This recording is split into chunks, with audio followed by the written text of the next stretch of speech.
As the clock runs out, sometimes the toughest opponent isn't the other team, it's the weather. That's why some players say winning or losing depends on where you play the game.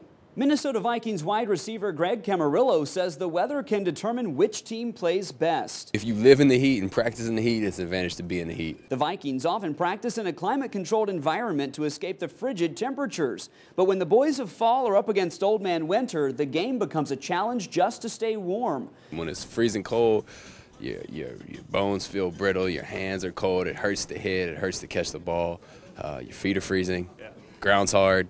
Many players prefer being in the heat rather than the cold. It's easier to get your body loose. Running back Adrian Peterson says his performance changes as the temperature drops. I don't want to catch Green Bay when it's too cold. Lambeau Field in Green Bay, Wisconsin is home to one of the most famous football games in history. One of the games that was really affected by cold weather back several years ago, back in 1967 actually, it was called the Ice Bowl. It was a playoff game in Green Bay, Wisconsin. When you're sucking that cold air in, it's definitely hard to breathe. While the cold can be brutal, playing in hot and humid places like Florida can also be dangerous. When it's super hot, you get tired real easily, you lose all your fluids through sweating, it makes it tough. While temperature can affect the body's performance, did you know it can also affect the footballs?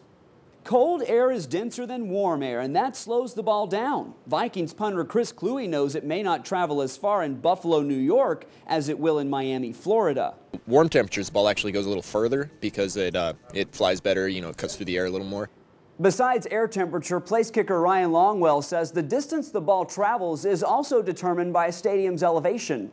The Denver Broncos' home stadium, Invesco Field, is about a mile above sea level near the Colorado Rocky Mountains. The higher up you are, the thinner the air is, so the ball has less resistance against it. You can hit 60-yard field goals there kind of with your normal 50-yard field goal stroke, and the ball just kind of stays in the air. Regardless of the elevation or the temperature, Chris Kluwe says if the wind isn't cooperating, the ball won't either. In Chicago, it's coming off the lake, so it just goes everywhere. Windy days are no good, which is why I'm not a big fan of punting in Chicago. Since weather can be unpredictable, some players say the best location for football is in a dome, where most of the time there's no weather at all.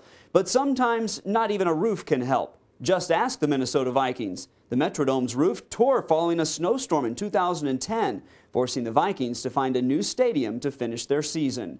For WeatherBug, I'm meteorologist Bay Scroggins.